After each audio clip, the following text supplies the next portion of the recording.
Hello friends, कैसे हो? बढ़िया। तो अब आपका थोड़ा पढ़ाई जो है वो धीरे धीरे स्पीड जो है वो बढ़ रहा है। अब आप धीरे धीरे जैसे सेकंड लेक्चर से थर्ड लेक्चर, थर्ड से जैसे फोर्थ लेक्चर हम जाते जाएंगे, आपने जो भी पढ़ा हुआ है उसमें कुछ नई बातें वो ऐड होती जाएगी। जैसे मैंने कहा था कि ये चैप्टर बहुत ही इंटरेस्टिंग है और इसी वजह से पहले हम चैप्टर 3 पढ़ते हैं। चैप्टर 1 टेक्स्ट बुक में है, सिलेबस में नहीं है, और है तो शायद एक आध मार्क का कोई छोटा सा एमसीक्यू है, वो यूं ही हो जाएगा, उसमें कोई ज़्यादा एफर्ट नहीं देना है। सेकंड चैप्टर जो है उसमें भी मैंने ऐसा कहा था कि कुछ नया या मज़ेदार, कुछ फिजिक्स के जो फ्लेवर हो, ऐसा उसमें थोड़ा बहुत काम है।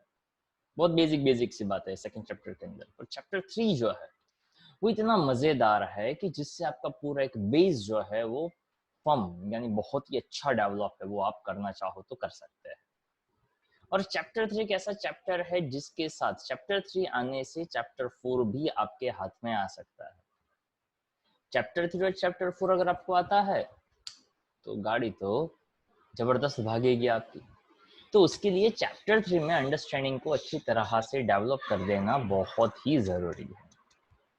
And that's why we always prefer कि थोड़ा आराम से जाइए, कोई जल्दबाजी मत करिए। जिस पॉइंट पे ना समझ में आए उसको अच्छी तरह से देखिए, समझिए।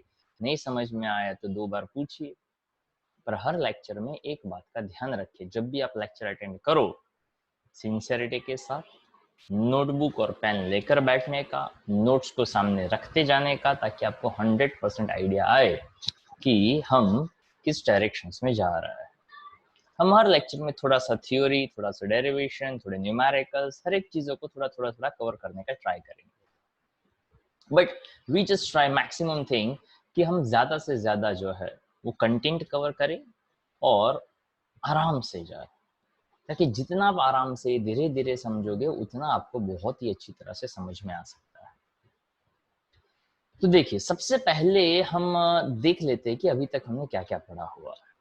ठीक है, अभी तक जो जो हमने पढ़ा हुआ है उसका हम ये आइडिया सबसे पहले नोट्स में से ले लेते हैं। तो देखिए, नोट्स के अंदर यहाँ पे सबसे पहले 1 to 6 वाले जो क्वेश्चंस है वो आप लोगों ने किए हैं। 7th क्वेश्चन है, उसके अंदर डेफिनेशंस वगैरह है। जनरली हम जो भी लेक्चर में करते हैं उसी हर एक पॉइंट को, उतने ही हर एक क्वेश्चंस को अगर आप घर बैठकर भी अगर 1-2 बार, मिनिमम 2-2 बार अगर लिखते हो, that is a better for you. Okay, किसी को एक बार से समझ में आ जाता है, जनरली 2 से 3 बार है वो आपको लिखना चाहिए। तो ही हर एक चीज, हर एक उसकी फिनोमेना जो है वो आपके समझ में आ सकती है। अब देखिए, यहाँ पे ऐसा दिया हुआ है, that's definitions of a uniform speed, variable speed, average speed and instantaneous speed। इसी के साथ साथ हमने देखा हुआ है uniform velocity, variable velocity, average velocity and instantaneous velocity. So first of all you know it very well the basic difference. किस बात का? तो बेसिक डिफरेंस आपको पता होना चाहिए स्पीड का और वेलोसिटी का क्या है। स्पीड के लिए आपको पता होना चाहिए व्हाट इज द डिस्टेंस, और वेलोसिटी के लिए पता होना चाहिए what is the displacement. Because distance upon time speed देता है और डिस्प्लेसमेंट अपॉन टाइम वेलोसिटी देता है। डिस्टेंस या पाथ लेंथ दोनों सेम बनते हैं। डिस्टेंस या path length it means distance covered by an object, and that is always positive. So speed is also always positive. Velocity, it is considered displacement upon time. Displacement is the shortest distance traveled by an object. So when we are dealing with the shortest distance, so that will be positive, negative as well as zero. Circular path पे कोई object घूम रहा है, जहां से start किया and भी अगर वहीं पे हुआ तो उसका डिस्प्लेसमेंट जीरो हुआ, तो उसका वेलोसिटी जो है उसको हम यहाँ पे जीरो कह सकते हैं। तो यूनिफॉर्म स्पीड, उसका मतलब हमने ऐसा समझा कि an object is said to be moving with the uniform speed if it covers a equal distance in equal interval of time. तो यूनिफॉर्म के लिए equal distance and equal time important words बने। तो वेरिएबल के लिए unequal distance in equal interval of time, वो उसका word बना। एवरेज के लिए हमने बहुत इंपॉर्टेंट पॉइंट आपको समझाया था कि एवरेज स्पीड का मतलब ऐसा नहीं लेना है कि average of different speed, but average speed का मतलब लेना है total distance upon total time.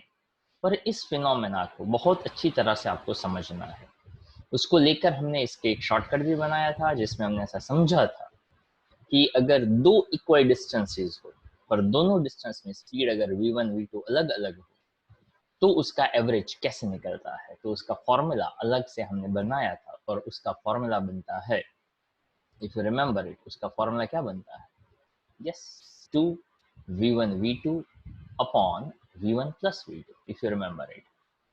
Instantaneous speed का कॉन्सेप्ट भी हमने लास्ट लेक्चर में समझने का ट्राई किया था।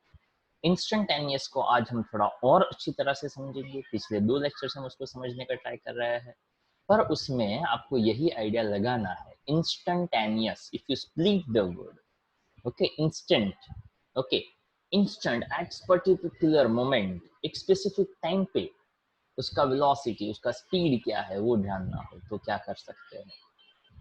इंस्टेंटेनियस को समझना बहुत ही सिंपल है। जैसे कि अगर मैं ऐसा कहता हूँ एवरेज स्पीड होता है चेंज इन पोजीशन और total distance upon total time, उसको हम यहाँ पे समझने का ट्राई करते हैं एक छोटे से पॉइंट के साथ कि अगर मान लो हम ऐसा कहते थे कि एवरेज स्पीड, जिसको एवरेज को लिखने का एक तरीका है हमारे पास, कि अगर मान लो हमने वहां पे एवरेज स्पीड को कैसे लिखेंगे, तो क्या एवरेज स्पीड को आप वी बार कह सकते थे, if you remember it, v bar भी कह सकते हैं, या तो वो लेसर देन ग्रेटर देन वाला कंबाइंड साइन भी आ सकता है।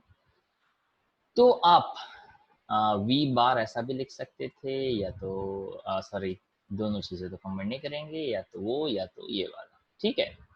तो ऐसा भी कर सकते हैं, ऐसा भी कर सकते हैं। तो मैं यहाँ पे लिखता हूँ delta x by delta T, जिसका मतलब होता है x2 minus x1 and t2 minus t1, ठीक है। अब ये जो पॉइंट हमने समझा है उस पॉइंट को कैसे अच्छी तरह से आप आइडिया लगा सकते हैं कि ये जो इंस्टेंटेनियस इसमें से निकालना हो, मतलब क्या करना था। तो मैंने कहा था कि एक मैथमेटिकल, इसको तो मैं फॉर्मेलिटी ही कहता हूँ, ताकि अभी आपने मैथ्स में वो लिमिट फंक्शन नहीं पढ़ा हुआ है, पर फिजिक्स में उसका यूज आ जाता है और बहुत ही छोटा सा एक ही बार यूज आता है। तो लिमिट फंक्शन क्या काम करता है, क्योंकि लिमिट फंक्शन का काम ही यही है कि हमने ये जो डिफरेंसेस है डिस्टेंस को या तो टाइम के डिफरेंस, उसको एक लिमिट दे दिया।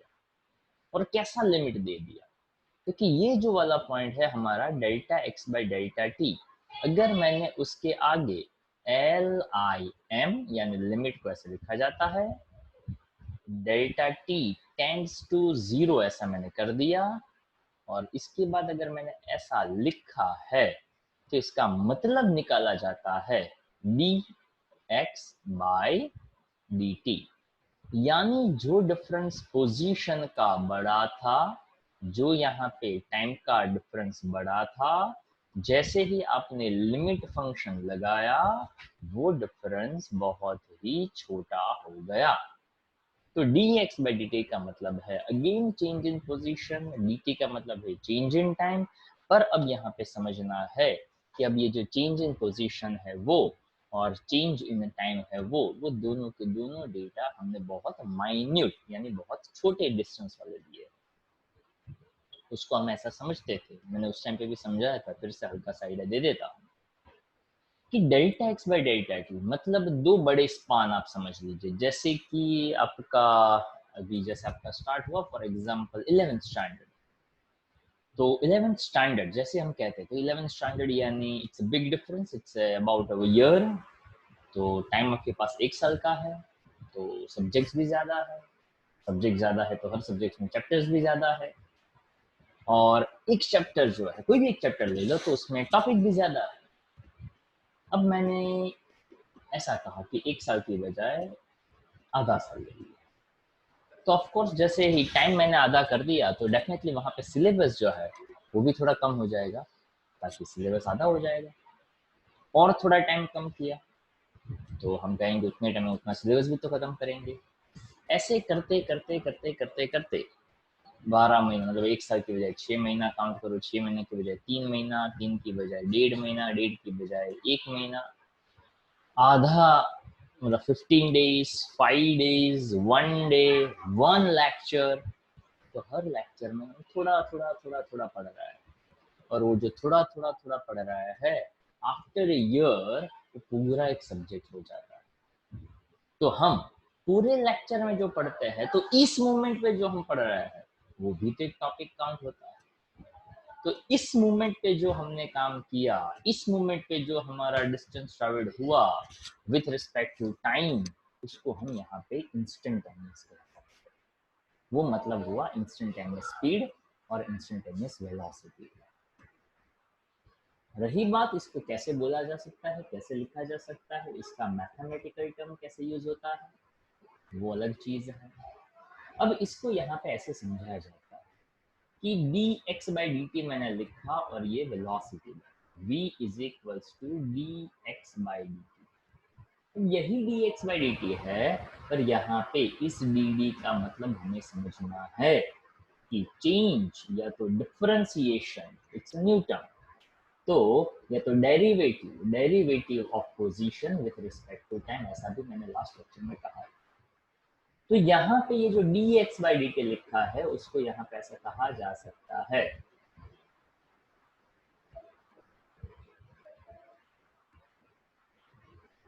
differentiation of position with respect to time। अब फिजिक्स आपको चॉइस देता है, या तो ऐसे वर्ड्स में लंबा लंबा लिखे, वैसे विथ रिस्पेक्ट टू टाइम को तो मैंने शॉर्ट में लिखा, चाहो तो उसको भी पूरे स्पेलिंग के साथ लिख सकते हैं, या तो शॉर्ट में जैसे यहाँ पे लिखा है वैसा। Choice will be yours. तो ऑफ कोर्स हम ऐसा कहेंगे कि यार ये लिखना ज्यादा अच्छा लगता है, तो इसको समझना, इसको बोलना कैसे कह सकते हैं, तो किसको ऐसा कहा जा सकता है, differentiation of position with respect to time that gives velocity. I repeat, क्या बोलेंगे, differentiation of position with respect to time that gives velocity और स्पीड, यहाँ पे दोनों सेम बनते हैं।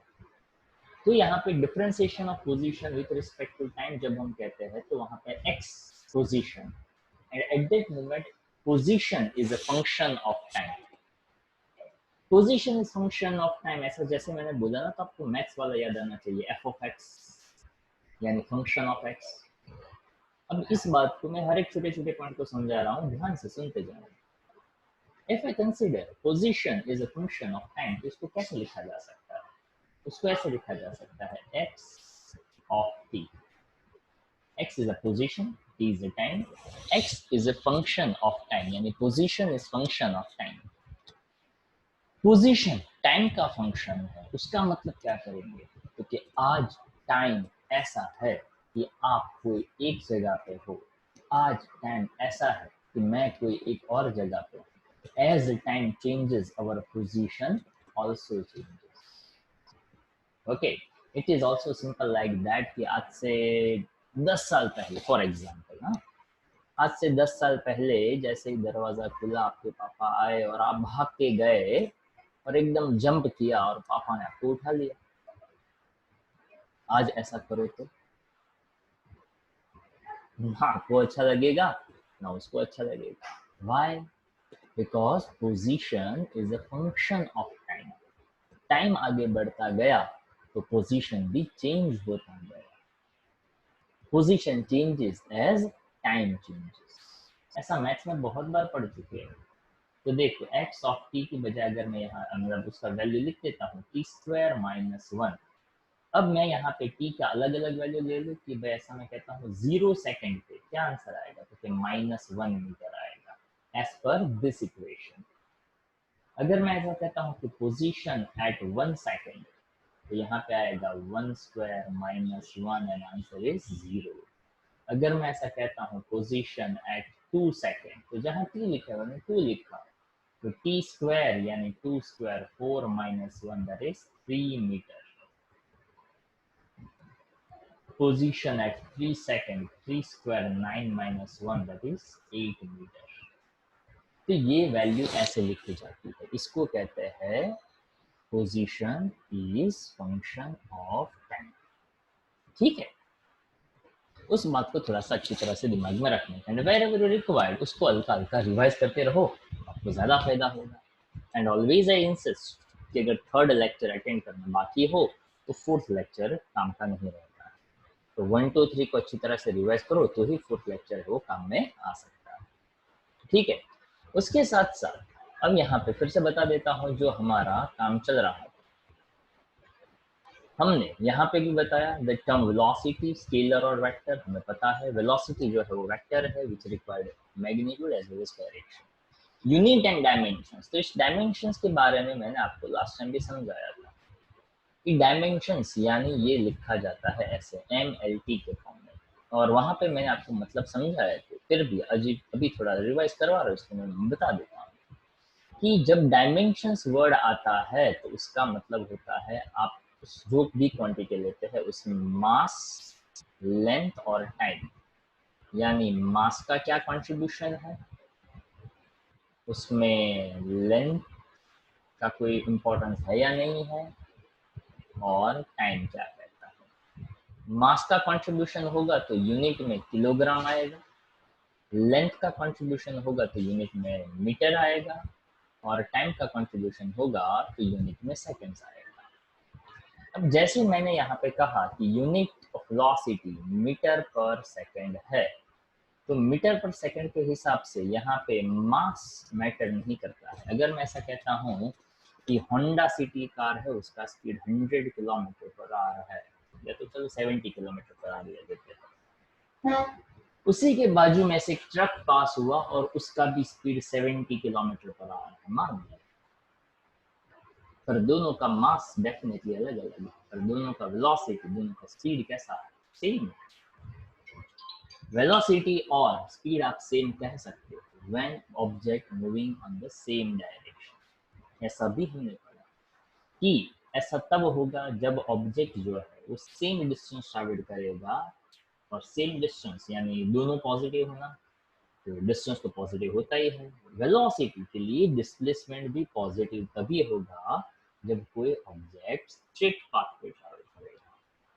ठीक है, तो देखिए यहाँ पे मीटर पर सेकंड के हिसाब से मीटर रेस टू 1 है, यानी यहाँ पे आप ऐसे कह सकते हैं लेंथ का पावर 1 बनेगा, सेकंड डिनोमिनेटर इसको टी रेस टू -1। ये जो आइडिया है वो आता है उसके डायमेंशंस, बहुत सिंपल सा है, अभी के लिए याद रख सकते हैं। वैसे स्कूल एग्जाम या ऐसा कोई भी एग्जाम हो तो उसकी टाइम पे आपको याद आ जाएगा, तब हमारा सेकंड चैप्टर भी हो चुका है। ठीक है, उसके बाद यहाँ पे जो हमारा नेक्स्ट क्वेश्चन था that is about definitions, different definitions of velocity, uniform, variable, average and instantaneous. तो वही का वही कहानी रिपीट करना है, बट आपको उसको लिख लेना चाहिए, लिख लेंगे तो ही आपको पता चलेगा। अभी मैंने जैसे कहा कि ये सब कुछ the way of writing is very important in the physics, और वे ऑफ राइटिंग के लिए तो हम नोट्स देते हैं कि आपको जब भी कुछ पूछा जाए तो उस चीज़ों को ऐसे ही प्रेजेंट करना। आई होप इट्स क्लियर। फिजिक्स के लिए इम्पोर्टेंट होता है फिनोमेना को समझना। अब फिनोमेना समझा है, और वैसे भी जैसे आपने 10th तक कोई भी सब्जेक्ट को हैंडल किया है, 11th और 12th में स्पेशली फिजिक्स जो है वो थोड़ा अलग होता है। कैसे? क्योंकि 10th तक आपने मैथ्स पढ़ा है, हाँ या ना? Of course yes. 11th और 12th में भी मैथ्स पढ़ेंगे, तो maths remains maths, do practicing. Okay, practice करते रहो, लिखते रहो, मैथ्स होता रहेगा। आपने 10th तक सब्जेक्ट्स पढ़े हैं जिसमें लर्न करना है, तो 11th 12th में भी करना है। किस में? क्योंकि केमिस्ट्री में लर्न करना है, बायोलॉजी में लर्न करना है, टर्म दिए हुए है उसको देखो, समझो, एक्सपेरिमेंट तो कर नहीं सकते, कुछ कुछ लेवल पे पॉसिबल होगा तो करवाएंगे, बाकी लर्न उसमें भी करना, मतलब उसमें भी रीडिंग करना है। जैसे आप 10th तक हर एक सब्जेक्ट में रीडिंग करते हो, यहाँ पे भी रीडिंग करो, याद रखो, एग्जाम में लिखो। पर 10th स्टैंडर्ड से 11th स्टैंडर्ड में जब हम आते हैं तो फिजिक्स एक ऐसा सब्जेक्ट हमारे सामने आता है जिसमें लॉजिक लगाना जरूरी है, जिसमें अंडरस्टैंडिंग का इम्पोर्टेंस है, जिसमें कॉन्सेप्ट क्लैरिटी बहुत जरूरी है, और उसका डिटेल डेप्थ, और डिटेल डेप्थ को हम उसको कैसे समझते हैं वो आपको अच्छी तरह से दिमाग में सेट करना जरूरी है। डिटेल डेप्थ मतलब अगर मैं ऐसा कहता हूँ कि particle moving on a circular path, that's it. अब वो कोई इंसेक्ट हो सकता है, कोई पर्सन हो सकता है, who is moving on the ground or you can say it's in a garden, okay? अगर गार्डन की पेरिफेरी में वो घूम रहा है, अगर वो सर्कुलर पाथ पे घूमेगा तो उसका डिस्प्लेसमेंट डेफिनेटली जीरो होगा। अगर कोई सर्कुलर पाथ पे कोई कार में हो, स्टार्टिंग और एंडिंग सेम है, तो उसका डिस्प्लेसमेंट भी जीरो होगा। तो फिजिक्स में concept clarity you will get with the similarities. Phenomena को जितना आप समझेंगे, जितना आप डे टू डे लाइफ के साथ कनेक्ट करेंगे, उतना आपको फिजिक्स और अच्छी तरह से समझेगा। बाकी सब्जेक्ट्स में ये पॉसिबिलिटी शायद मेरे हिसाब से थोड़ी कम रहती है कि इसको ऑन द स्पॉट आप डे टू डे लाइफ के साथ कनेक्ट नहीं कर सकते। वैसे मैंने एग्जांपल दिया था आप लोगों को कि आप मैथ्स पढ़ते हैं, मैथ्स के अंदर आपको 10th स्टैंडर्ड में वो फैक्टराइजेशन मस्त आता है, आपको एक्सपेंशन मजेदार आता है, आपको a plus b whole cube क्या होता है उसका एक्सपेंशन आता है। पर कभी ऐसा सोचा ये एक्सपेंशन का फॉर्मूला हमें डे टू डे लाइफ में अभी इस मोमेंट पे कहाँ काम में आता है? आपको फैक्टराइजेशन में बहुत मजेदार आता है, but at this moment if somebody asks just tell me where we are using this factorization, तो एट योर लेवल उस आंसर्स को समझना या तो उसको सेटिस्फाई करना डिफिकल्ट है। But if I ask give me example when the object is moving on road, car, bike, cycle, anything, okay. अगर मैं ऐसा कहता हूँ कि just give example when the position of object changes with respect to time, of course we can say that अभी एक बस यहाँ पे खड़ा है, थोड़ी देर बाद बस यहाँ गया, बस खत्म हो गई बात। फिजिक्स के अंदर हम ऐसा कहते हैं give example of electricity, light on करो, स्विच ऑन करो, लाइट ऑन हो गया, स्विच ऑन करो, फैन ऑन हो गया, इलेक्ट्रिसिटी का एग्जांपल हो गया, okay. On the spot physics जो है वो आपको आंसर देता है, but there are certain points जिसमें अभी हमें ऑन द स्पॉट का आंसर ना मिले, तो उसके लिए क्या करना चाहिए? तो उसके लिए उन बातों को समझने का क्या, वो बातें हमने जो लास्ट टाइम डिस्कस की थी उसको मैं यहाँ पे थोड़े से पॉइंट्स रिवाइज करवा देता हूँ, ओके। तो रिवीजन ऑफ लास्ट लेक्चर के अंदर मैं आपको थोड़ा सा पॉइंट बता देता हूँ जो आपको बार बार रिपीट जो है वो करते रहना चाहिए। उसका जितना रिपीटेशन होगा उतना आपके लिए ज्यादा फायदेमंद वो हो सकता है। कैसे फायदेमंद हो सकता है? तो कि लास्ट लेक्चर की मैं बात करूँ तो लास्ट लेक्चर के अंदर मैंने फोकस करवाया था ग्राफ के ऊपर, और वो जो ग्राफ है उसमें मैंने ऐसा बताया था कि अगर मान लो पोजीशन वर्सेस टाइम का ग्राफ है, जितना बहुत ज्यादा काम का है उसको मैं यहाँ पे पहले रिवाइज करवाता हूँ। पोजीशन वर्सेस टाइम का ग्राफ, टाइम सेकंड्स में होता है, पोजीशन मीटर में होता है, और ये टाइप का ग्राफ है वो हमारे लिए ज्यादा काम का है, जो ऐसा समझाता है कि सेम पोजीशन मतलब सेम टाइम इंटरवल और सेम पोजीशंस ट्रैवल हो रहा है, और यहाँ पे भी हम ऐसा कह सकते हैं कि same time interval same position यहाँ पे चेंज होता है। तो उसको लेकर अगर मैं यहाँ पे उसका स्लोप निकालता हूँ, तो स्लोप का मतलब क्या करते थे कि स्लोप का मतलब हम करते थे y axis value upon x axis value, ताकि स्लोप का मतलब हम tan थीटा भी तो करते थे।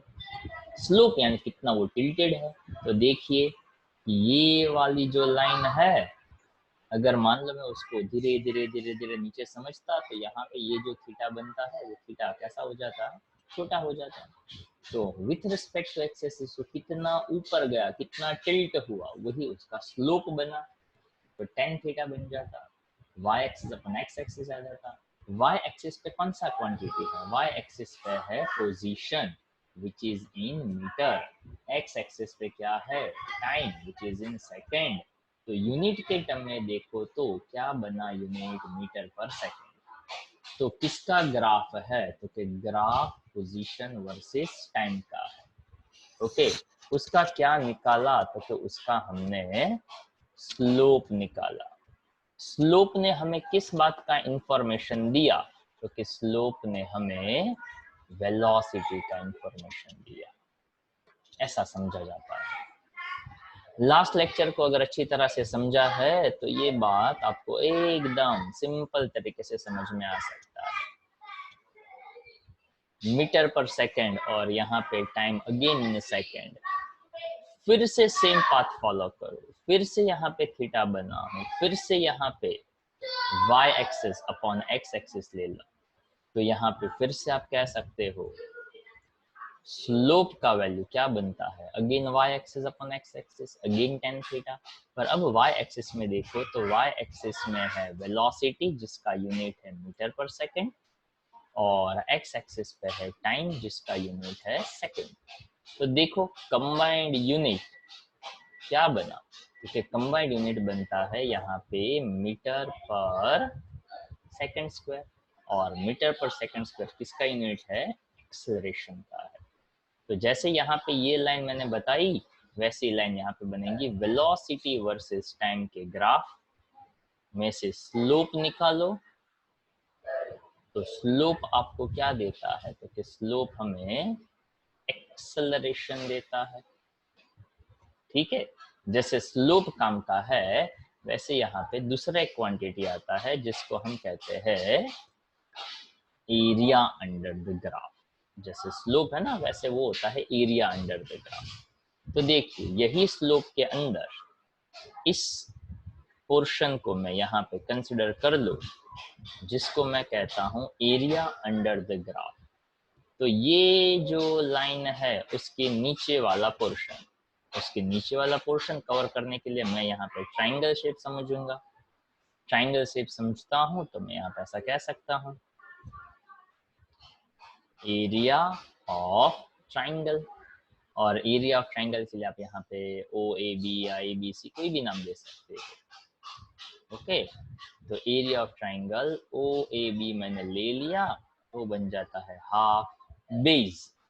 तो बेस यानी x axis, half base into height x axis into y axis. तो जब आपको एरिया निकालना हो तो दोनों एक्सिस का मल्टीप्लिकेशन हुआ ऐसा समझा जाना चाहिए, और जब स्लोप निकालना हो तो y axis upon x axis लेना है ऐसा समझ में आना चाहिए। ठीक है, so these are the differences. अब जैसे ही x एक्सिस और y एक्सिस को मैंने मल्टीप्लाई किया तो देखो x एक्सिस पे क्वांटिटी का यूनिट सेकंड, यहाँ पे यूनिट मीटर पर सेकंड।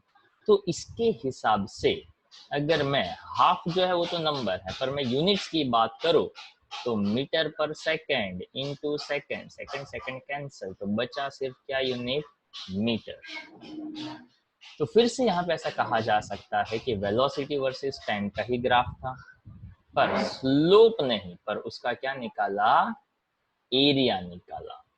तो मुझे क्या मिला, मुझे मिला पोजीशन। आई बात समझ में? तो यहाँ पे एक सीक्वेंस कनेक्ट करो। सीक्वेंस कैसे कनेक्ट होता है, देखो सीक्वेंस आप यहाँ पे ऐसे बता सकते हैं कि अगर मैं यहाँ पे उस बात को ऐसे थोड़ा कंसिडर करूँ कि पहली पोजीशंस, सबसे पहले पोजीशंस ने इंट्रोड्यूस किया इसलिए सबसे पहले मैं पोजीशन ले लूँ, दैट इज एक्स। ओके, जिसका यूनिट है मीटर। उसके बाद आता है वेलोसिटी और उसके बाद आता है एक्सेलरेशन। इसका यूनिट मीटर है, इसका यूनिट मीटर पर सेकंड है, और इसका यूनिट जो है वो है मीटर पर सेकंड स्क्वायर।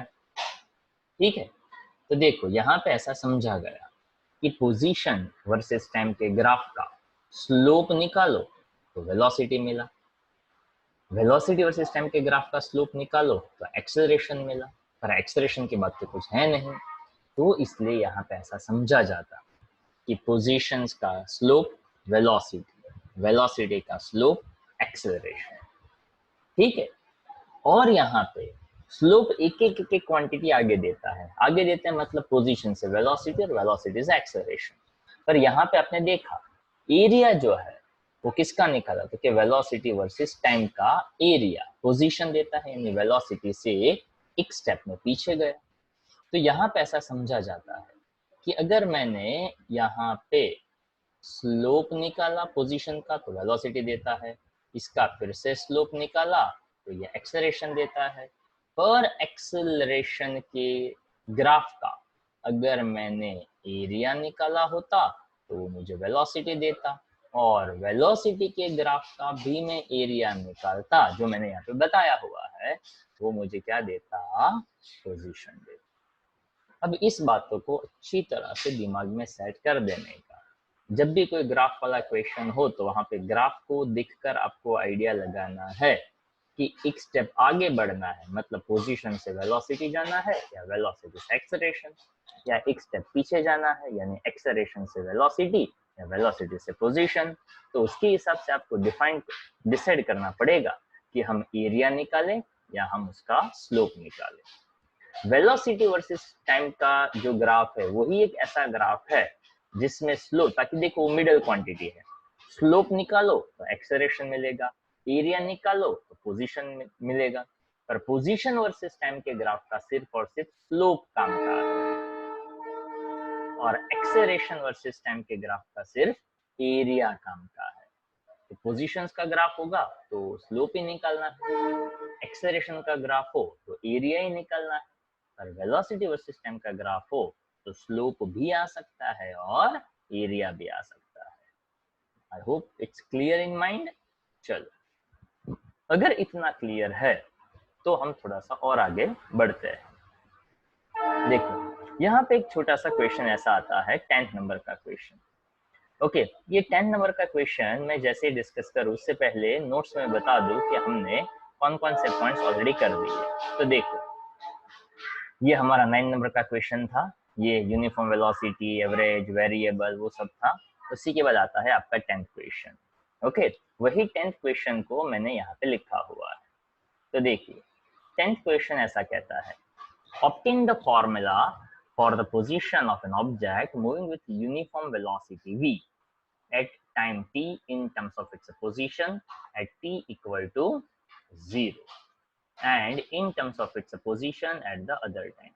ठीक है, तो देखिए यहाँ पे ऐसा आपको आइडिया लगता है कि हमें यहाँ पे कौन कौन सी क्वांटिटी को निकालना है। ओके, तो सबसे पहले यहाँ पे क्वेश्चन के अंदर ही क्लियर कट बताया, क्वेश्चन से ही पता चलता है। ओके, क्वेश्चन के अंदर हिंट होता ही है कि देखो यहाँ पे अगर मैं ऐसा कहता हूँ, obtain the formula for the position of N object moving with uniform velocity at time t equal to 0 and at any time t equal to t position at the other time।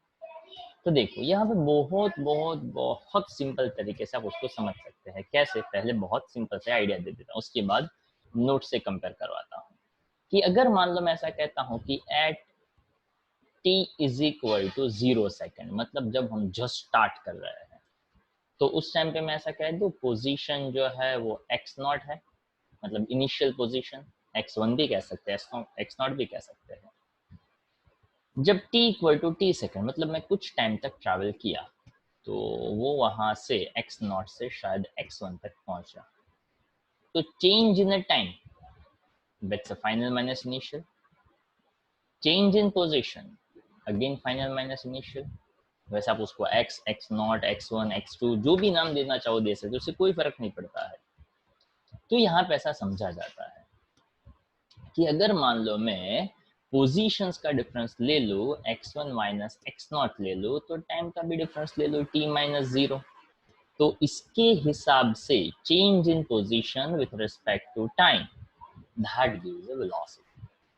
ताकि change in position है that becomes displacement, और displacement upon time क्या होता है? Velocity होता है। ठीक है, तो उसी बात, ये बहुत ही छोटा सा कॉन्सेप्ट है, पर जब नोट्स में हम देखते हैं तो उसमें थोड़ा सा एलोबरेट करके समझाना पड़ता है।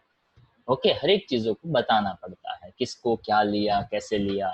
जो मैं बोल के समझाता हूँ वो नोट्स के अंदर लिख कर दिया होता है। रीजन इज दैट कि एग्जाम जो है उसमें आपको बोलना नहीं है, आपको भी एग्जाम में लिखना है।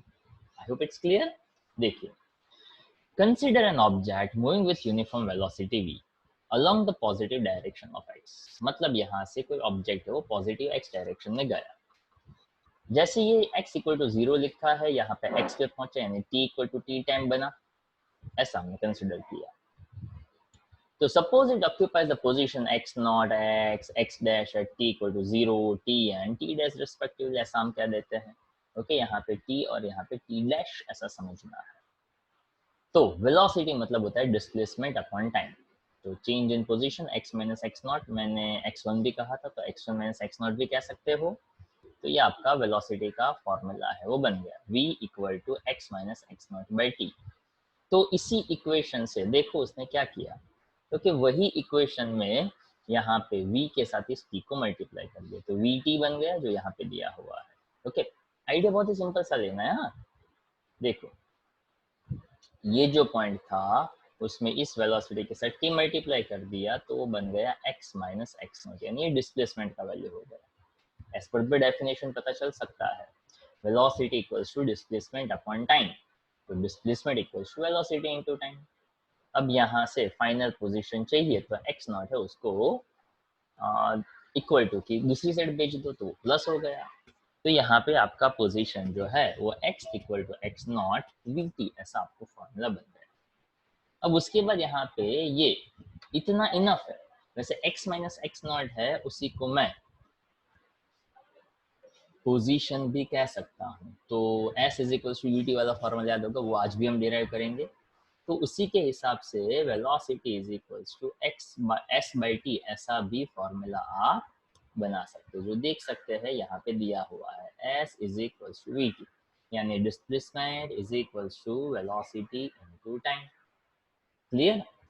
ये जो है वो यहाँ पे सेकंड केस दिया है कि अगर मान लो मैं t से t डैश पहुंचा तो x से मैं x डैश पहुंचा, तो final minus initial, final minus initial, उसमें से फिर से मैं क्या करता था कि उसमें फिर से मैं x डैश माइनस एक्स उसको एज इज रखता, तो ये t dash minus T v के साथ मल्टीप्लाई होता। तो देखो हो गया ना, v t dash minus t, और x को इधर शिफ्ट कर दो। But we consider x minus x naught तो vt था और x minus x naught is displacement, तो आपको ये पोजीशन है वो मिल जाता। अगेन आई कंसिडर कि ऐसे क्वेश्चंस अभी तक जो पढ़ा है ना उसमें ज्यादातर अंडरस्टैंडिंग इंपॉर्टेंट है। एग्जाम में क्या पूछा जाएगा वो अभी यहाँ पे अभी ऐसा तो कुछ आएगा नहीं, कॉन्सेप्चुअल बातें आ सकती है, वेलोसिटी क्या, डिस्प्लेसमेंट क्या, ओके, इंस्टेंटेनियस वेलोसिटी जो है उसका डेफिनेशन क्या, ओके, यूनिफॉर्म वेलोसिटी का डेफिनेशन क्या, कैसे लिखा जा सकता है, डिस्प्लेसमेंट मतलब क्या, डिस्प्लेसमेंट पॉजिटिव नेगेटिव जीरो हो सकता है या नहीं हो सकता, path length positive negative zero हो सकता है कि नहीं हो सकता है, ये सभी छोटे छोटे पॉइंट्स है वो एग्जाम में आ सकते हैं। ओके, तो अभी हम स्टार्ट करते हैं नेक्स्ट क्वेश्चन। तो देखिए यहाँ पे जो नेक्स्ट क्वेश्चन है वो मैंने दिया हुआ है। नेक्स्ट क्वेश्चन यहाँ पे ऐसा है, दैट्स क्वेश्चन नंबर 11। उसमें ऐसा दिया है, derive the following equation of motion for an object moving with constant acceleration along straight line। तो स्ट्रेट लाइन के लिए आपको 3 फॉर्मूला मिलेंगे। शायद किसी को याद आ सकता है कि हाँ यार ऐसा पढ़ा हुआ है। ओके, ये आता था 9th स्टैंडर्ड में, नॉट रॉन्ग। हाँ, जिसमें हम थोड़े अलग तरीके से भी शायद कहते थे, v equal to u plus a t का हो या v equal to v not plus a t का हो, one in the same thing. यहाँ पे आप ऐसा कह सकते हो, v not is equal to u. v not जो है उसको इनिशियल वेलोसिटी कह सकते हैं, तो u जो है उसको भी आप इनिशियल वेलोसिटी कह सकते हैं। ओके, दोनों का मतलब यहाँ पे आपको सेम कंसिडर करता है, उससे कोई फर्क नहीं पड़ता आप u लिखो या v नॉट लिखो, मार्क्स भी नहीं करते हैं, सो कोई टेंशन की बात नहीं है। दूसरा एक फॉर्मूला है x equal to x not v not t plus half t square. अभी इसी फॉर्मेट को अभी जैसे जस्ट मैंने बताया था ना कि अगर मैं ये x नॉट को यहाँ पे ले लेता इक्वल टू की दूसरी साइड ले लेता, तो x माइनस एक्स नॉट को आप s यानी पोजीशंस या तो डिस्प्लेसमेंट कह सकते थे, s is equal to v zero t plus half t square. Third equation शायद याद हो सकता है, और फोर्थ तो डेफिनेटली पता ही नहीं होगा ताकि वो 11th स्टैंडर्ड में ही आता है। ठीक है, तो देखो यहाँ पे कितनी मजेदार बातें हैं कि स्टार्टिंग कहाँ से करते हैं, तो कि जो आपने पढ़ा हुआ है वहां से, एंड कहाँ पे होता है, तो कि अब 11th में आपने नया क्या पढ़ा, क्या समझा, उसके हिसाब से। ठीक है, अब ये जो क्वेश्चन है, ये जो डेरिवेशन है, ये जो फॉर्मूला हमने यहाँ पे देखे, उसको यहाँ पे 2-3 बार हम अलग अलग तरीके से देखेंगे, और हर तरीका बहुत ही काम का है, मजेदार है। ओके, मजे लेते रहना है। तो देखिए यहाँ पे सबसे पहला पॉइंट आता है equations of motion for an object moving with constant acceleration along straight line. तो ये लाइन जो है एक तो कांस्टेंट एक्सेलरेशन होना और एक स्ट्रेट लाइन पे जाना, वो दोनों बातें यहाँ पे बहुत काम की है। ठीक है, तो देखो सबसे पहला पॉइंट यहाँ पे हमें ये समझना है कि अगर मान लो मैं सबसे पहले पॉइंट की बात करूं, तो सबसे पहले पॉइंट में मुझे एक्सेलरेशन की बात करनी है। तो if you remember that acceleration जो है, डू यू रिमेंबर एक्सेलरेशन का फॉर्मूला क्या था? तो उसके लिए आप ऐसा याद रखिए, वेलोसिटी मतलब क्या था? क्योंकि वेलोसिटी का मतलब था change in position with respect to time, displacement upon time, that's velocity. तो एक्सेलरेशन मतलब क्या हो सकता है? तो एक स्टेप आगे बढ़ना है ना, तो एक्सेलरेशन का मतलब होता है change in velocity with respect to time. तो इसके लिए आप ऐसा कह सकते हैं कि एक्सेलरेशन निकालना हो तो आप यहाँ पे ऐसा कह दो, at t equal to 0 velocity है वो v नॉट जितना है, मतलब इनिशियल वेलोसिटी, और t equal to t time पे फाइनल वेलोसिटी v जितना है, उसमें v की जगह पे v ले लेंगे। तो अगर मैं कहता हूँ एक्सेलरेशन, ओके, अगर मैं यहाँ पे कहता हूँ एक्सेलरेशन, तो एक्सेलरेशन का यहाँ पे फॉर्मूला बनता है a is equals to final velocity minus initial velocity, उसके लिए लगने वाले time that is t minus 0। तो इसके हिसाब से देखो, ये a आ गया, ये t आ गया, v माइनस वी नॉट हो गया। तो इसके हिसाब से पहला फॉर्मूला हमारा रेडी हो गया, v equal to v0 plus at, equation number 1 हो गया। क्लियर? अब देखो सेकेंड इक्वेशन है ना, उसमें वो पोजीशंस की बात करते हैं, x, x not, v0 t and half a t square. अब ये ऐसा फॉर्मेट, ये ऐसा फॉर्मूला कैसे आएगा? तो उसके लिए छोटा सा एक पॉइंट सोचना पड़ेगा, और वो पॉइंट क्या होता है? वो पॉइंट ऐसा होता है जहां पे आपको याद करना पड़ेगा, जिससे आज हमने लेक्चर स्टार्ट किया था, एवरेज वेलोसिटी का कॉन्सेप्ट। और एवरेज वेलोसिटी में हमने ऐसा कहा था, टोटल डिस्प्लेसमेंट ऑन टाइम। अब मैं यहाँ पे उसी बात को लेकर एक नया पॉइंट ऐड कर रहा हूँ, ध्यान से सुनिएगा, बहुत ही काम का है।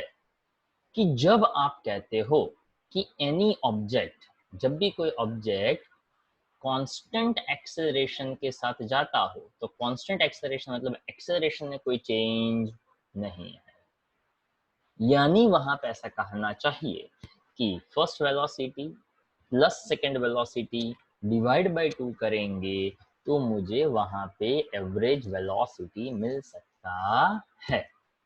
I repeat, when there is a constant acceleration, उसका भी रीजन है, ताकि एक्सेलरेशन कांस्टेंट है, उसका मतलब क्या? क्योंकि जिस हिसाब से वेलोसिटी फर्स्ट पार्ट में चेंज हुआ, वैसा ही वेलोसिटी सेकेंड पार्ट में भी चेंज हुआ, ताकि वेलोसिटी में जिस तरह से चेंज हो रहा है वही अपने को एक्सेलरेशन कैसा देता है? कांस्टेंट देता है। उस बात को समझिएगा, फिर से समझाता हूँ। देखिए एक छोटा सा आइडिया देता हूँ कि मान लो मैंने एक एग्जांपल लिया, जैसे कि मैंने कहा कि वेलोसिटी है वो 4 बना, फॉर एग्जांपल, हाँ 4 बना, पहले कितना था? तो कि पहले 2 था, कितने टाइम में बना? तो कि 2 सेकंड्स में बना। तो चलो इसका आंसर क्या आया? 4 माइनस 2/2, तो that is 2/2, that is 1 metre per second आया, 1 सेकंड स्क्वायर आया। ओके, उसके बाद क्या हुआ? तो उसके बाद ये फिर से आगे बढ़ा।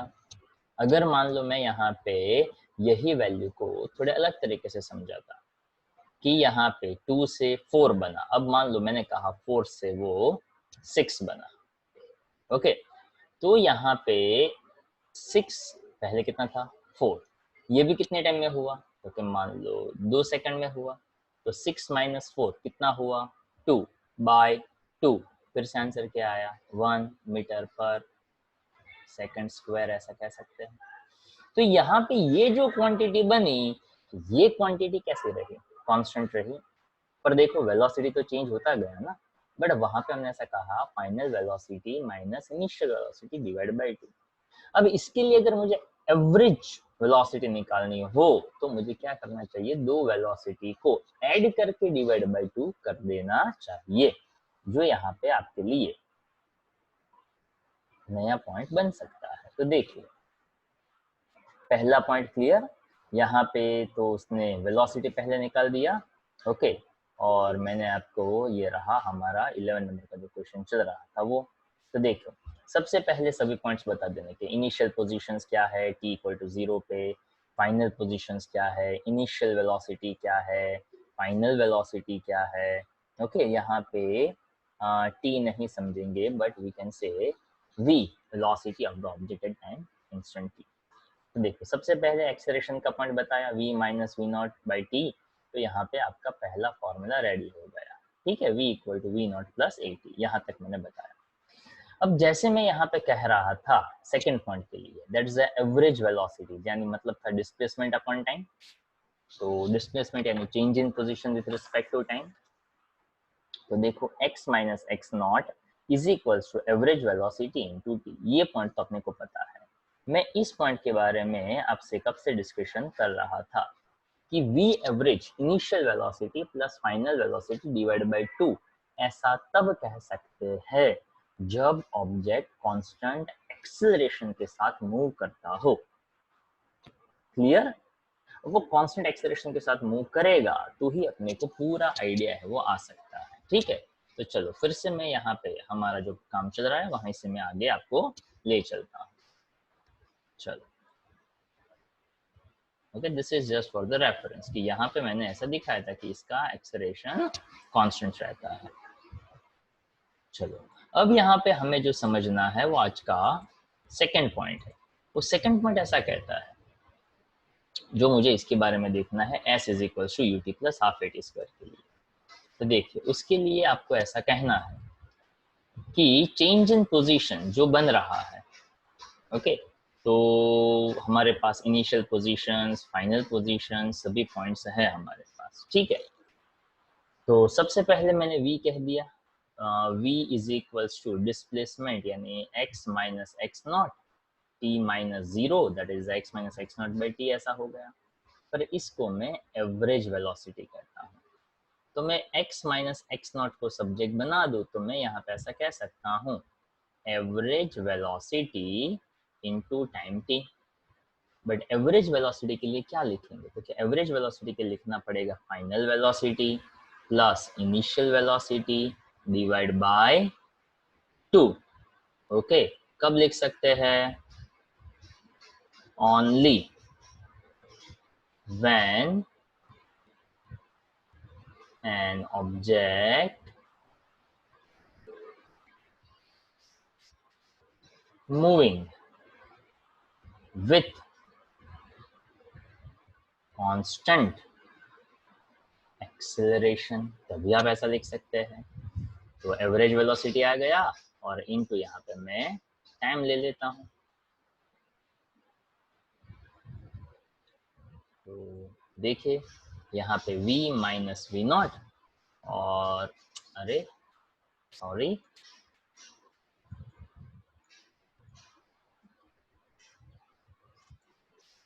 ओके, हाँ, तो यहाँ पे एवरेज वेलोसिटी इनटू टाइम हमने लिखा हुआ था, ये रहा t, v minus v naught into t आ गया, ठीक है। अब यहाँ पे v v not by two ये सब कुछ था हमारे पास। अब मैं यहाँ से मैं पहले वाला जो पॉइंट है उसमें से मैं इक्वेशन ले लेता हूँ v माइनस वी नॉट।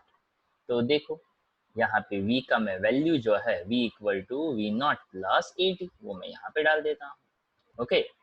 तो यहाँ पे ऐसा बन जाएगा कि x minus x not, v की जगह पे लिख दिया v zero plus a T, plus एक और बार v जीरो तो है ही, डिवाइड बाई 2, और इस पूरे वैल्यू के साथ t मल्टीप्लीकेशन में है।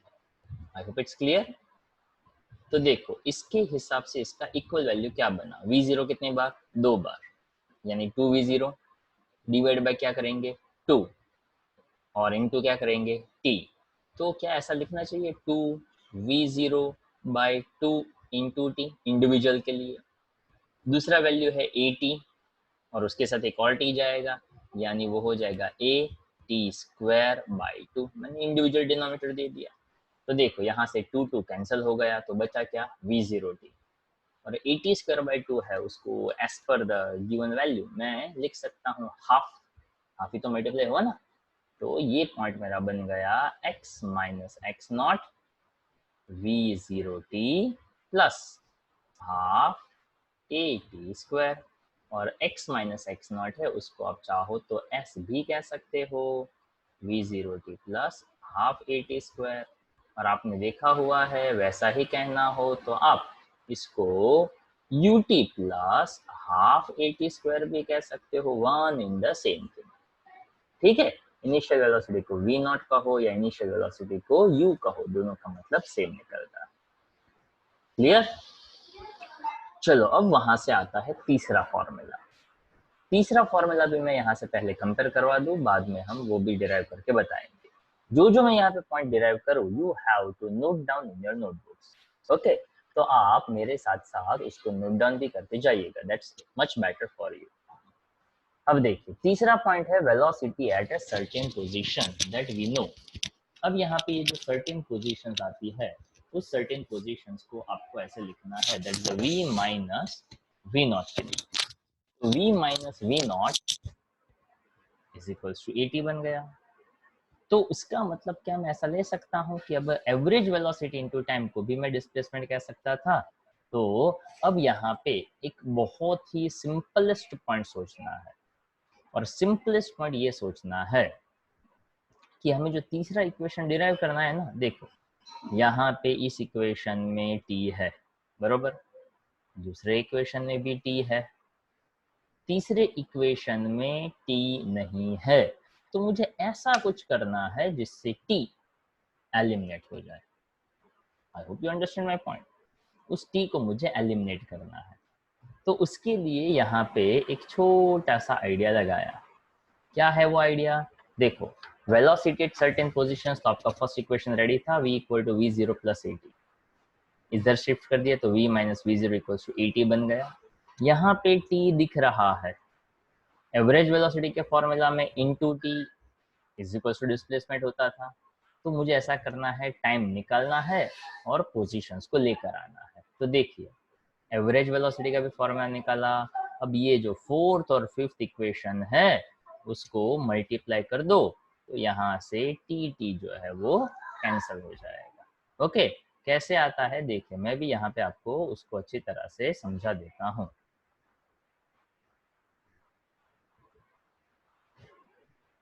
देखिए यहाँ पे ऐसा समझाना चाहते हैं कि हमारे पास जो तीसरा इक्वेशन है, उस तीसरे इक्वेशन में ऐसा एक आइडिया लगाना था कि वो आइडिया ऐसा है जिसमें से फर्स्ट इक्वेशन था v equal to v0 plus 80 वाला। ठीक है, तो देखिए हमारा बेसिक कंसेंट ये है कि v equal to v0 plus 80, ये पहला पॉइंट। और एक जो था average velocity v plus v0 by 2, that is average velocity into time, यानी वेलोसिटी इनटू टाइम होता है डिस्प्लेसमेंट। तो ऐसा करना है, दोनों इक्वेशंस में कुछ कॉम्बिनेशंस कंबाइंड करना है और t को हटा देना है। अभी जो मैंने बताया था ना, उसमें नोट्स के अंदर वो मल्टीप्लिकेशन वाला एक फैक्टर दिया हुआ है। अब आप अपना भी एक लॉजिक लगा सकते हो, जैसे कि मैं ऐसा बहुत सिंपल सा आपको आइडिया दे दूं, जैसे कि मेरे हिसाब से इसको मैंने इक्वेशन 1 कह दिया, इसको इक्वेशन 2 कह दिया, और मैं अब आइडिया देता हूँ आपको t इसमें से एलिमिनेट करना है। You can use your own logic, वो भी चलता है, कोई टेंशन नहीं है। तो देखो क्या आप ऐसा कह सकते हैं, फर्स्ट इक्वेशन में से v minus we zero by a कर दूं तो t बन जाएगा, यस। और इस t को मैं सेकंड इक्वेशन में डाल दूं तो देखो तो v plus v zero by two, a की जगह पे v minus we zero by a is equal to x minus x naught. मेरा फॉर्मूला रेडी हो गया। देखो x plus y, x minus y, x square minus y square, यानी हमारा formula यहाँ पे रेडी है, v square minus v not square, नीचे का जो 2a था उसको मैं यहाँ पे मल्टीप्लाई कर दूं, x माइनस एक्स नॉट, हो गया तीसरा फॉर्मूला रेडी। ओके, तो ये भी वैलिड है, नोट्स में दिया है, वो भी वैलिड है, इसलिए तो नोट्स में दिया हुआ है। ओके, तो दोनों ही चीजें आप लिख सकते हो। क्लियर? तो वो भी समझ में आना चाहिए, ये भी समझ में आना चाहिए। अब यहाँ पे जो फोर्थ पॉइंट है, वो फोर्थ पॉइंट ऐसा है that is consider as a distance travelled in nth second, और उस पॉइंट को समझिएगा। ये देखो, ये हो गया। अब जो नेक्स्ट पॉइंट है उसको आप v square minus v not square 2as ऐसा भी आप लिख सकते हैं, इट्स अनदर फॉर्मेट। अब ये जो पॉइंट है that's distance travelled in nth second, ये जो nth सेकंड वाला कॉन्सेप्ट है ना, उसको समझिएगा। ये दो लाइन है, बहुत काम की है। ओके, धीरे धीरे पढ़िए, आराम से पढ़िए, कभी जल्दबाजी मत करिए। ओके, कभी भी थोड़े बोर होते हो वीडियो को पॉज करिए, खाना वाना खाइए मस्त, और उसके बाद फिर से पढ़ाई शुरू करिए। ओके, पर ध्यान से समझिए। यहाँ पे बताया है distance travelled in nth second. अब nth सेकंड का क्या कॉन्सेप्ट है उसको थोड़ा ध्यान से समझिएगा। जैसे कि मैं ऐसा कहता हूँ कि अभी आप 11th स्टैंडर्ड में है, तो 11th स्टैंडर्ड का टाइम इंटरवल कब तक काउंट होगा? ये तो कब स्टार्ट हुआ? तो कि आफ्टर 10th। कब तक आप 11th में होंगे? तो कि जब तक 12th स्टार्ट ना हो तब तक। मतलब 12th स्टैंडर्ड का स्टार्टिंग और 10th स्टैंडर्ड का एंडिंग, उसको कहते हैं 11th स्टैंडर्ड। अभी उसको टाइम फ्रेम में बताता हूँ। सपोज मैं ऐसा कहता हूँ 4th आवर। ओके, 4 आवर्स नहीं, 4th आवर्स। तो 4th आवर मतलब जो 4 बजने वाला पॉइंट है ना, जैसे कि 3:55, 3:59 जैसे हुआ और 1 मिनट बढ़ा, तो हम कहते हैं 4 बज गए। ओके, मतलब that 4th hour that's over. तो कब स्टार्ट हुआ? जैसे हमने कहा 3 बज गए, तो 3:01 पे वो 4th आवर स्टार्ट हुआ। कब तक चला? तो कि वो जैसे ही 4 बजे के बाद 1 सेकंड जो हुआ, वो जो पूरा का पूरा 60 मिनट का टाइम इंटरवल था, उसको हम कहते हैं 4th hour. I hope you understand my point. अब थोड़ा और डिटेल में, 4th मिनट कब काउंट हुआ? तो कि 3rd मिनट के खत्म होने के बाद, 3rd minute 1 second, 3rd minute second second, 3rd minute 3 second, 3rd minute 4 second, ऐसे करते करते करते करते 3 मिनट और 59 सेकंड में एक और सेकंड ऐड करो तो हम कहते हैं 4th मिनट हो गया। तो जो 4th मिनट का टाइम इंटरवल था वो भी था 60 सेकंड के गैप का। मतलब 3rd मिनट के खत्म होने के बाद, ओके, जो 60 सेकंड्स आगे बढ़ा, वो जो 60 सेकंड्स का जो टाइम गैप था उसको हमने कहा 4th मिनट। अब इंटरेस्टिंग जो यहाँ पे है 4th सेकंड, तो 4th सेकंड यानी 1 सेकंड का टाइम इंटरवल है। वो 4th सेकंड वाला टाइम कब काउंट हुआ? तो कि 3 सेकंड के बाद जो 1 सेकंड आया, वो टाइम जिसको हमने 4th सेकंड कहा। तो उसका मतलब ये कि 3rd सेकंड जैसे खत्म हुआ और 5th सेकंड चालू होने से पहले का 1 सेकंड, तो उसको यहाँ पे ऐसा समझाया गया कि अगर मान लो मैं ऐसा कह दूं, यहाँ पे देखो एक लाइन दिया हुआ है, distance travelled in nth second and distance travelled in n-1 second. मतलब nth सेकंड, जब से मैंने कहा ना कि 5th सेकंड में जो डिस्टेंस ट्रैवल किया वो अगर मुझे फाइंड करना हो तो हम कैसे निकालते? तो कि 5th सेकंड में जो डिस्टेंस ट्रैवल्ड किया वो निकालना हो तो वो 1 सेकंड में कितना डिस्टेंस ट्रैवल्ड हुआ वो कैसे पता चलेगा? तो कि वो 4th सेकंड में कहाँ तक पहुंचा, नंबर 1, और वो जो 6th सेकंड में पहुंचने वाला है उससे पहले का, मतलब 1 ही सेकंड का डिफरेंस है वो होना चाहिए। तो when object in nth second and n-1 यानी 1 सेकंड का गैप बना तो डिस्टेंस ट्रैवल्ड। अब यहां से आपको वो पॉइंट समझ में आ सकता है, ध्यान से सुनते जाइएगा। ओके, तो यहाँ पे अब जो कॉन्सेप्ट है उसको हम कहते हैं distance travelled in nth second.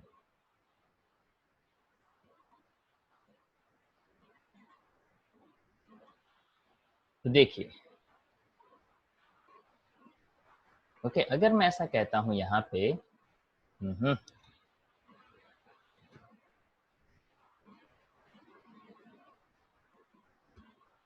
तो distance travelled in n second का कॉन्सेप्ट यानी ऐसा कि एस एन, यानी आप यहाँ पे एस एन ले लो। एस एन मतलब जो टाइम का फॉर्मूला है ना हमारा, v zero t plus half a t square, उसमें टी की बजाय एन लिख दो। तो v zero N plus half A N square, यानी ये हो गया nth सेकेंड, और उससे एक सेकेंड कम वाला, यानी distance travelled in n minus one second, यानी v zero n minus one plus half a n minus one whole square. ठीक है, तो nth सेकेंड का डिफरेंस हमें निकालना है।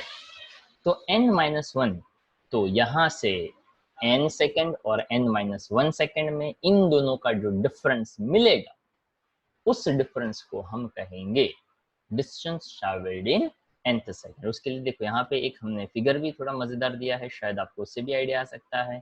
देखिए कि t इक्वल टू 0 से स्टार्ट किया, मैं nth सेकेंड पे पहुंचा, यानी ये डिस्टेंस बड़ा हुआ। n माइनस वन यानी एक सेकेंड कम पहले, तो ये n है और ये nth है। Okay, see, observe it carefully, this figure shows a very significant point. Okay, अच्छी तरह से ऑब्जर्व करिए। यहाँ पे लिखा है एस nth, यानी distance travelled in nth second, जबकि यहाँ पे लिखा है एस एन और एस एन माइनस वन। तो देखो एस एन बड़ा है और एस एन माइनस वन छोटा है। तो देखो ये हो गया दो फॉर्मूला, एक एस एन माइनस वन का और एक एस एन का, और nth सेकेंड निकालना हो तो दोनों का क्या करना है, डिफरेंस लेना है। डिफरेंस लेने में कोई जल्दबाजी नहीं करनी है, बहुत आराम से करना है। मैं भी बता देता हूँ कैसे करना है, ठीक है, बाद में आप नोट से भी रिफर कर सकते हैं। तो देखिए यहाँ पे आप,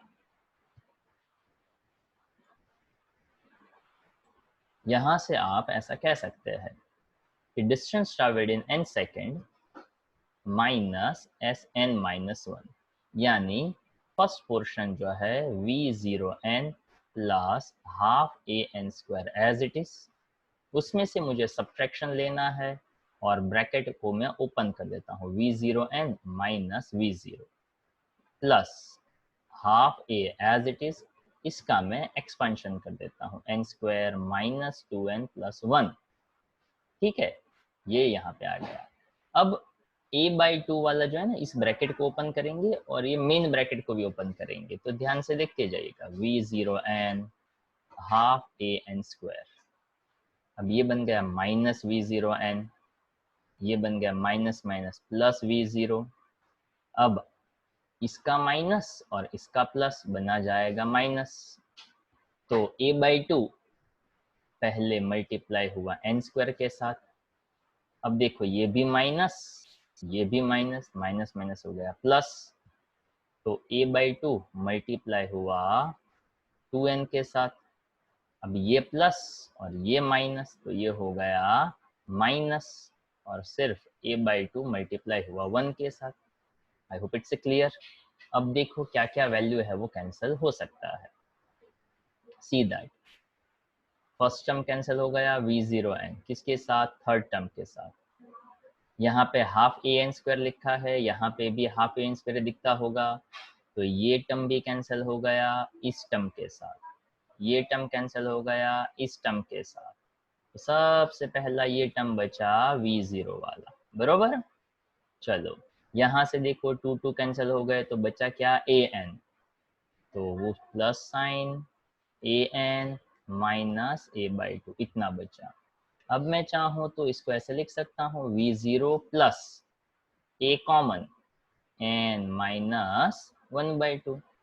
अब इसको लिखने का एक तरीका, V zero plus A two N minus one और बाई टू ऐसा करके लिख दो, तो nth सेकेंड में ट्रैवल होने का बहुत ही मजेदार और बहुत ही काम का फॉर्मूला रेडी हो गया। ओके, आराम से जाइए, धीरे धीरे जाइए तो पता चलेगा।